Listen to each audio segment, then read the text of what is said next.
I've been thinking about this a lot, about what would I do if this was my last day on Earth?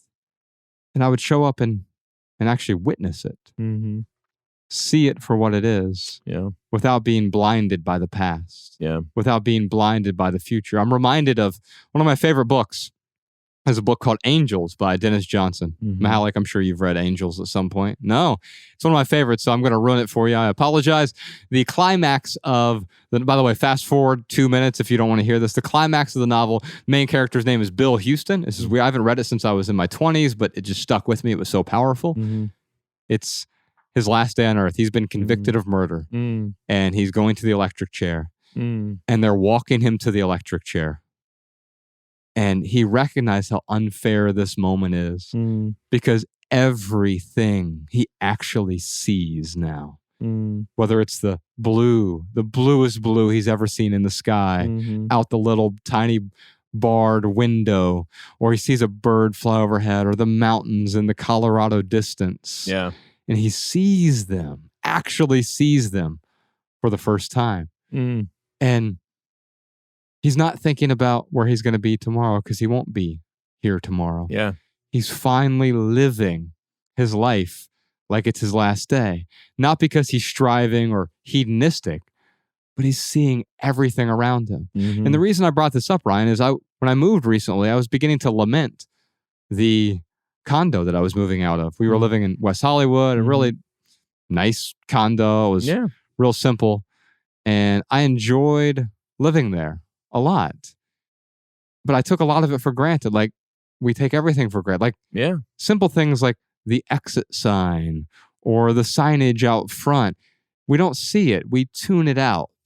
We label it and dismiss it so that we can ruminate on achievements or needing more, whatever it might be.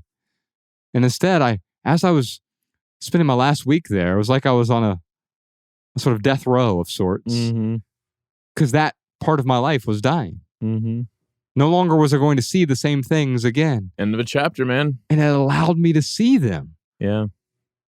In a way that I wouldn't have otherwise seen them. But we can do that right now. We can see the simplicity that's all around us. Yeah. The door handle, the bird, the child laughing, the dog barking in the background, whatever it is, we can see it right now. That's what it means to live every day like it's your last. Even if you had like a list of 100 things, I mean, you couldn't do all 100 things. So it's like the more you desire to do on your last day, like you almost, like for me, I would just see the things I didn't get to do, you know? If my attitude was like just trying to be as hedonistic as possible. Like, and that was that bucket list thing we talked about earlier in the private podcast. Yeah. If I fulfill the bucket list, even if you had 1 year left to live, right? Yeah. It's never going to be enough when it becomes hedonistic. Right. Not that there's anything wrong with pleasure, but that pursuit of pleasure is not actually living in the moment. It's craving some future outcome. It's funny because Mariah and I, the apartment we live in now, it was kind of like the best of the options that we had. There's a funny thing in LA. It's like you have this lease, and if you want to move, you can't find a place too early because then you got like double rent payments. You can't find a place too late because you got to be out by a certain time. So like we ended up getting this place that I'm really happy with. And I have always, like, when we moved in there, I'm like, this is temporary. Like, I don't really want to like be here. This is just kind of like with, you know, given the resources and the things that we have, like this is where we're at and we're going to move.